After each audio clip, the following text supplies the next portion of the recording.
Soyez les bienvenus, vous tous qui êtes à l'écoute de ce message de Noël. Nous sommes réjouis de vous retrouver.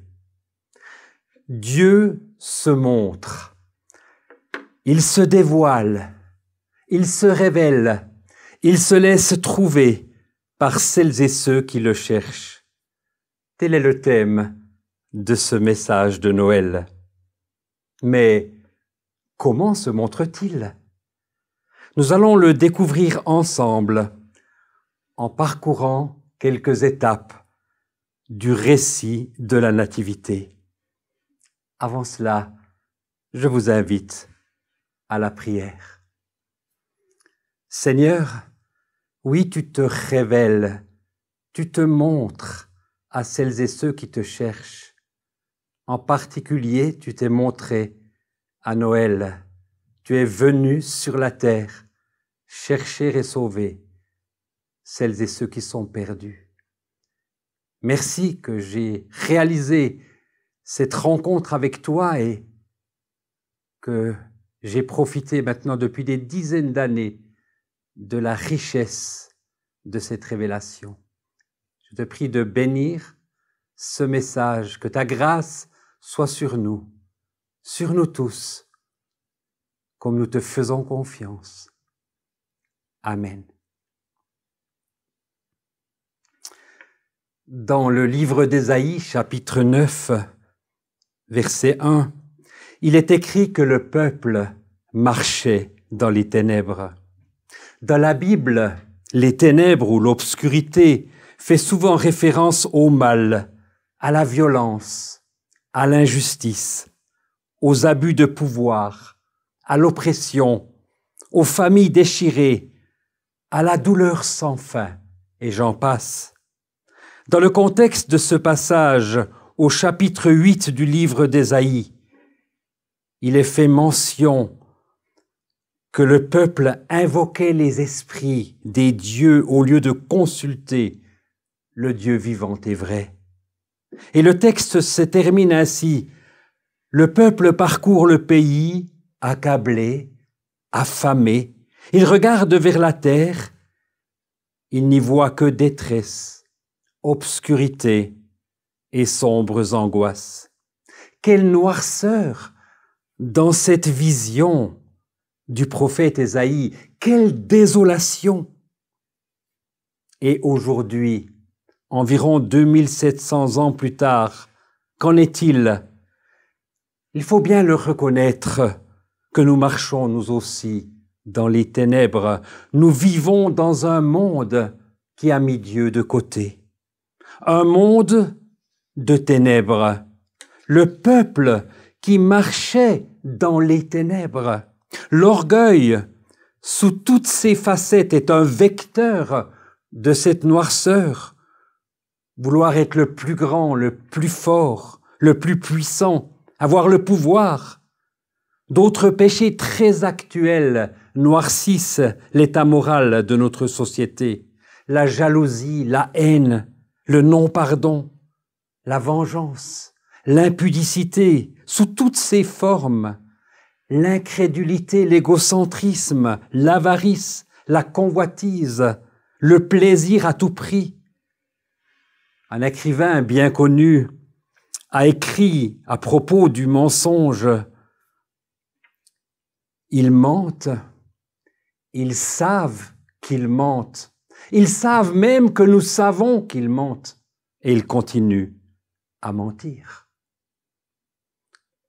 Un ancien président témoignait: l'humanité oublie constamment qu'elle n'est pas Dieu.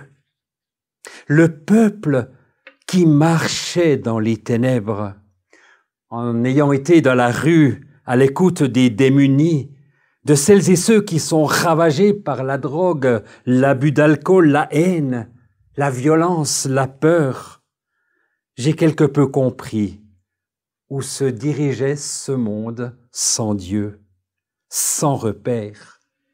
C'est un sombre tableau. Et la question qui s'impose, tout est-il perdu?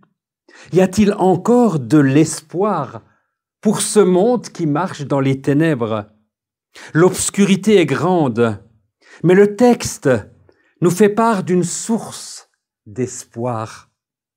Le peuple qui marchait dans les ténèbres, et voici l'espérance, voit une grande lumière sur ceux qui habitaient le pays de l'ombre de la mort. Une lumière s'est levée. Notez bien qu'il ne dit pas qu'une lumière a jailli du monde, mais qu'une lumière s'est levée sur le monde, c'est-à-dire qu'elle est venue de l'extérieur. Elle était annoncée par les prophètes tout au long de l'Ancien Testament. Cette lumière s'est levée il y a environ 2000 ans. Dans un petit village de Judée, un ange apparaît pour parler à Marie, pour lui faire part d'un message particulier de la part de Dieu. « Je te salue, toi à qui une grâce a été faite. Le Seigneur est avec toi.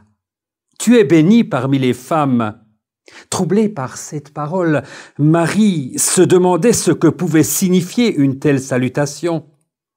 Mais l'ange lui dit, « N'aie pas peur, Marie, car tu as trouvé grâce auprès de Dieu.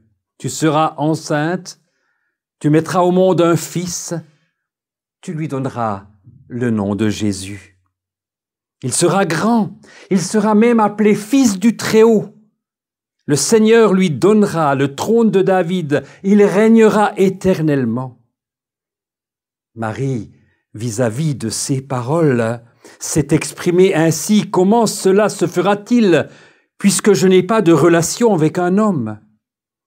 Mais l'ange lui répondit, « Le Saint-Esprit viendra sur toi, et la puissance du Très-Haut te couvrira. C'est pourquoi le Saint-Enfant qui naîtra sera appelé Fils de Dieu. Et voici que Élisabeth, ta parente, dans son âge avancé, est enceinte. Celle qu'on appelait stérile est dans son 6e mois. En effet, ajoute l'ange, rien n'est impossible à Dieu. Tout dans le récit de Noël sort de l'ordinaire. Tout est irrationnel. Marie, cette jeune femme d'environ 15 ans, qui est tout au bas de l'échelle sociale, sait qu'en s'abandonnant à Dieu, elle va descendre encore plus bas. Elle s'apprête à donner naissance à un enfant très particulier. Elle est seulement fiancée avec Joseph. Dans une société traditionnelle et paternaliste, elle sera pour toujours vue comme celle qui a eu un enfant illégitime. Tout le village va penser qu'elle a trompé Joseph. Elle s'embarque dans une vie de honte, voire pire. Mais quoi qu'il arrive, elle accepte. Marie dit, « Je suis la servante du Seigneur, que ta parole s'accomplisse pour moi. » Et l'ange la quitta. C'est une parole de foi extraordinaire. Marie avait certainement d'autres projets. Je vais épouser Joseph, nous aurons une maison, plusieurs enfants. L'appel qu'elle reçoit de Dieu remet tout en question. Qui sait quelle vie l'attend? Mais elle est prête, peu importe. Non pas ce que je veux, mais ce que toi tu veux, Seigneur. Comme Jésus l'a dit plus tard, peu avant sa mort. Voyez-vous, la foi chrétienne n'est pas une négociation entre deux parties, mais c'est une renonciation. Il faut lâcher les rênes de notre vie. Le christianisme n'est pas l'un de ces fournisseurs spirituels dont nous utilisons les services, tant que ceux-ci répondent à nos besoins. Je suis la servante du Seigneur, a dit Marie, que ta parole s'accomplisse pour moi. Et ce que l'ange lui a dit s'est révélé. Quelques mois plus tard, elle arrive au terme de sa grossesse. L'empereur Auguste ordonne un grand recensement qui oblige chacun à se rendre dans sa ville d'origine. Ainsi, Joseph et Marie montèrent de la Galilée, depuis la ville de Nazareth vers la Judée, jusqu'à la ville de David, appelée Bethléem.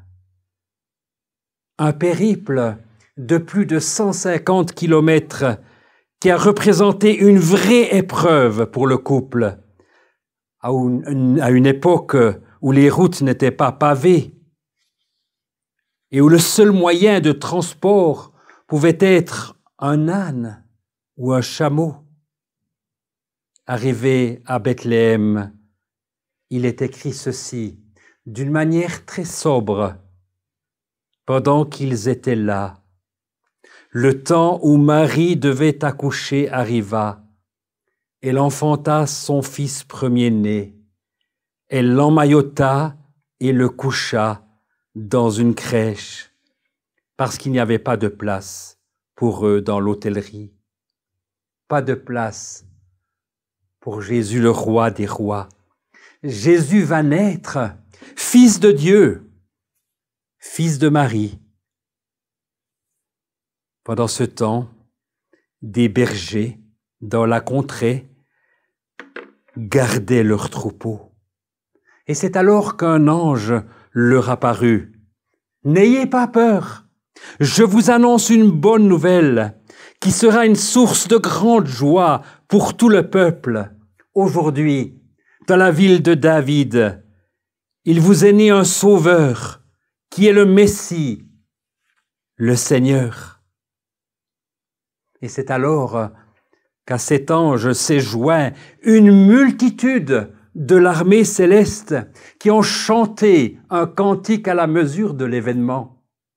Gloire à Dieu dans les lieux très hauts et paix sur la terre. Parmi les hommes, parmi celles et ceux qui acceptent ce cadeau extraordinaire de Dieu fait à l'humanité, Jésus-Christ.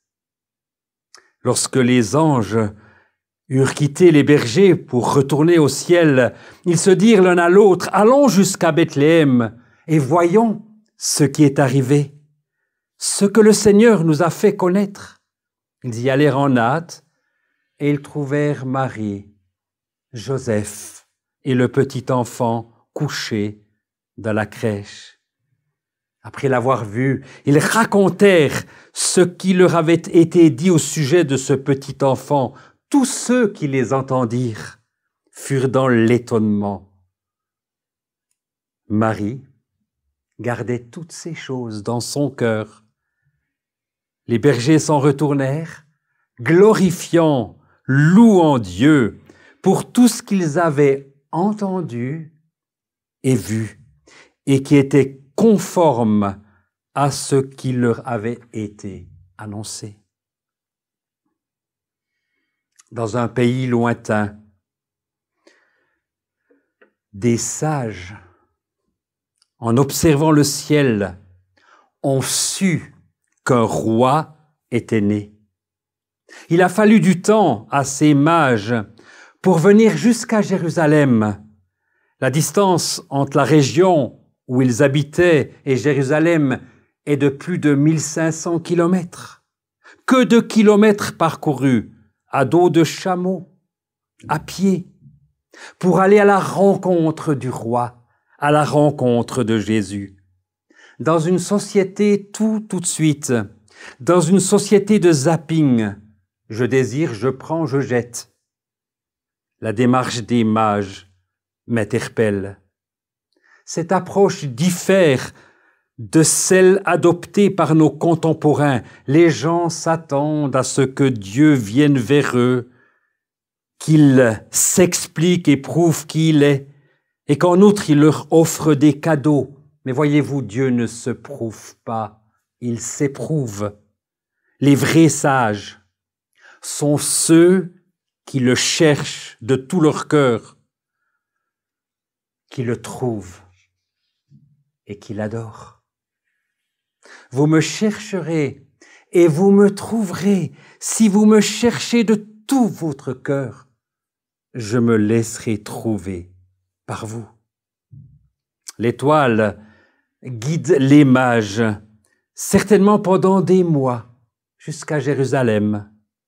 Arrivés dans la ville et pensant être à bout touchant, ils se mettent alors à poser une question fondamentale. Où est le roi des Juifs qui vient de naître? Nous avons vu son étoile en Orient et nous sommes venus pour l'adorer. Ces sages viennent de loin honorer Jésus, le Sauveur du monde, alors que son peuple ignore même sa naissance. Oui, il y a des premiers qui seront les derniers, et il y a des derniers qui seront les premiers. Le roi Hérode, qui régnait sur le pays d'Israël, est troublé. Il a peur de perdre sa position. Il a peur d'un nouveau-né. Il rassemble les chefs des prêtres, les spécialistes de la loi, et leur demande « Où est le Messie qui doit naître ?» « À Bethléem, en Judée, répondirent-ils, car voici ce qui est écrit à son sujet, environ 700 ans avant sa réalisation. Et toi, Bethléem, terre de Juda, tu n'es certes pas la plus petite parmi les principales villes de Juda, car de toi sortira un chef qui prendra soin d'Israël, mon peuple. » Le signe de l'étoile ne suffisait pas aux mages pour trouver le Messie. Il fallait un écrit. Aujourd'hui encore, la parole de Dieu veut conduire l'homme vers le chemin qui mène à la vie éternelle. Dieu se montre par sa parole. La Bible est une parole de vie. La parole de Dieu transforme encore aujourd'hui les cœurs. Le roi Hérode fit appeler en secret les mages. Il s'informa soigneusement auprès d'eux du moment où l'étoile était apparue. Puis il les envoya à Bethléem en disant « Allez prendre des informations exactes sur le petit enfant. Quand vous l'aurez trouvé, faites-le moi savoir, afin que j'aille moi aussi l'adorer. » Pourtant, son seul but était de l'exterminer. Plus tard, il a fait tuer tous les garçons jusqu'à 2 ans pour accomplir son funeste plan. Après avoir entendu le roi, les mages partirent. Et l'étoile qu'ils avaient vue en Orient allait devant eux jusqu'au moment où, arrivée au-dessus de l'endroit où était le petit enfant, elle s'arrêta. Quand ils aperçurent l'étoile, ils furent saisis d'une très grande joie. Ils ont vu l'étoile en Orient. Ils l'ont vue pendant longtemps, elle était là. Elle leur a indiqué le chemin à suivre. À présent, pour eux, elle s'est arrêtée. Les quelques verbes qui suivent dans le texte expriment la transformation que le vrai sens de Noël a produit dans la vie de ces mages. Ils entrèrent dans la maison, c'est-à-dire qu'ils sont allés au bout de leur démarche. Ils virent le petit enfant. Ils sont passés de la foi à la vue. Ils se prosternèrent. Ils ont reconnu dans cet enfant le Sauveur du monde. Ils l'adorèrent, c'est-à-dire qu'ils lui ont donné la première place. Ils ouvrirent leur trésor. Ils lui ont ouvert leur cœur. Ils lui offrirent en cadeau de l'or, de l'encens et de la myrrhe, 3 cadeaux qui font référence à ce que Jésus était. Il était roi, il était sacrificateur et il était sauveur. Et finalement, ils regagnèrent leur pays par un autre chemin. Une vraie rencontre avec Jésus implique un changement radical dans notre vie. C'est un nouveau chemin. Dieu se montre à celles et ceux qui le cherchent, qui le trouvent. Il les transforme.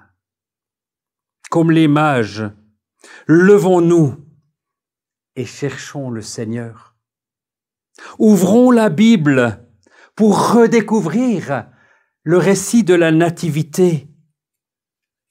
Ouvrons la parole de Dieu pour trouver des trésors et des richesses. Allons au bout de la démarche, cette démarche de foi, pour faire une rencontre personnelle avec Jésus. Reconnaissons-le comme le Sauveur du monde. Ouvrons-lui notre cœur. Offrons-lui notre vie. Donnons-lui la première place dans chacune de nos vies. Jésus a grandi. Il a vécu comme un enfant, il a vécu comme un adolescent, comme un jeune. Il a fait du bien, il a guéri des malades. Il a toujours dit la vérité. Son but dans toutes ses démarches était de glorifier son Père. Avec ma vie, avec mes mains, avec mes pieds, avec mes paroles, je veux glorifier mon Père. À un moment donné, les hommes le haïssent. À un moment donné, Jésus est cloué sur une croix. Ma vie, a-t-il dit, personne ne me la reprend, ni Pilate, ni les Romains, ni les Juifs, mais ma vie, je la donne.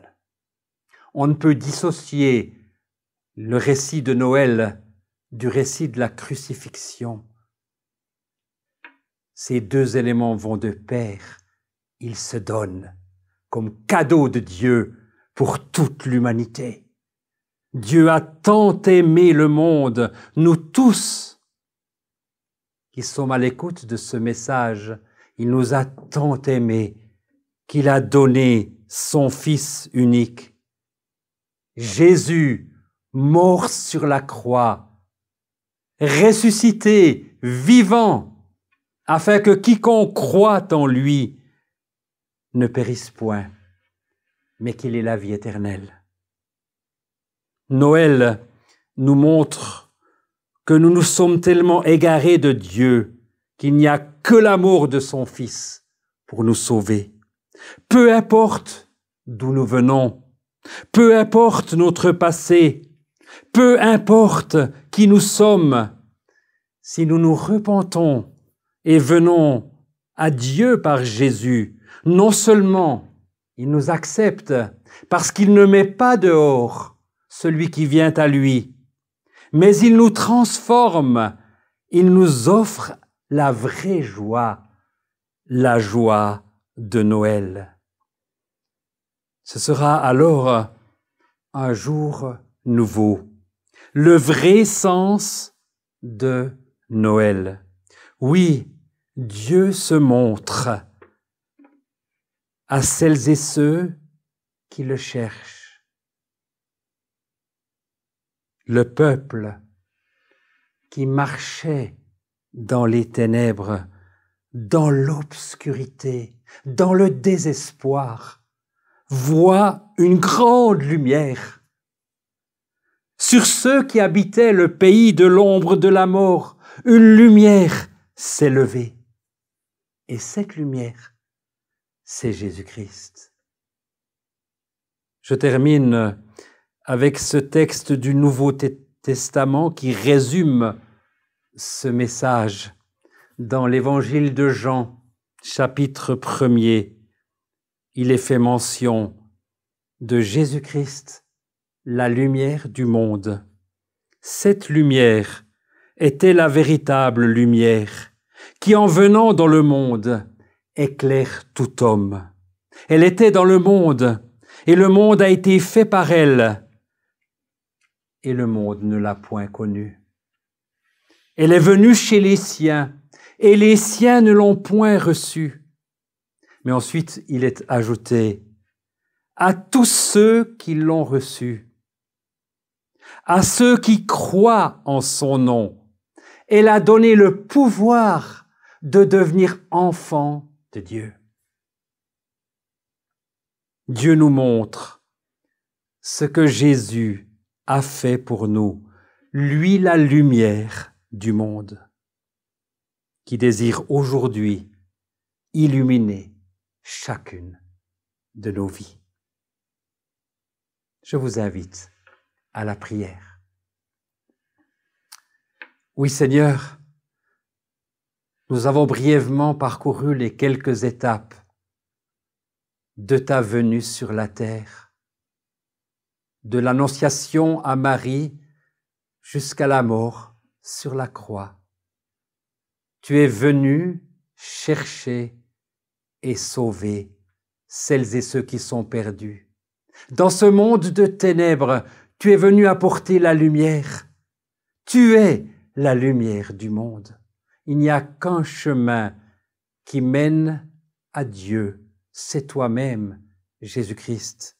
Tu es le chemin, tu es la vérité et tu es la vie. Nul ne vient au Père qu'en passant par toi. Et à celles et ceux qui te cherchent, tu te montres. Et non seulement tu te montres et tu te révèles, mais tu désires entrer dans leur vie. C'est ce que j'ai réalisé il y a des dizaines d'années.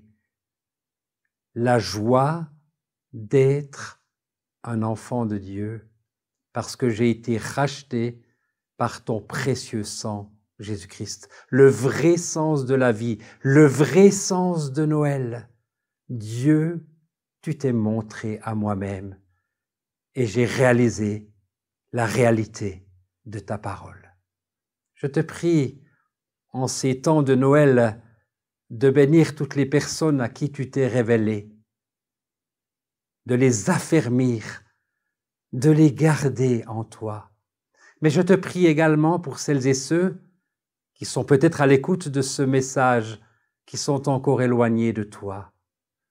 Oui, Seigneur, révèle-toi à elles, montre-toi à elles, afin que Noël, au-delà de tout ce qui est commercial, puisse avoir un impact éternel, comme les bergers l'ont réalisé, comme ces sages venus d'Orient l'ont réalisé, comme Marie l'a réalisé, elle qui repassait toutes ces choses dans son cœur. Oui, Seigneur, merci de bénir celles et ceux qui t'appartiennent, de te révéler à celles et ceux qui te cherchent, d'apporter cette vraie joie de Noël dans leur cœur. Amen. Je vous souhaite un joyeux Noël, que la grâce de Dieu repose sur vous, que sa paix, cette paix qu'il donne, soit une réalité dans chacune de nos vies. Le prochain culte aura lieu en 2025, le 12 janvier, où je vous invite à nous rejoindre. Au revoir et à bientôt.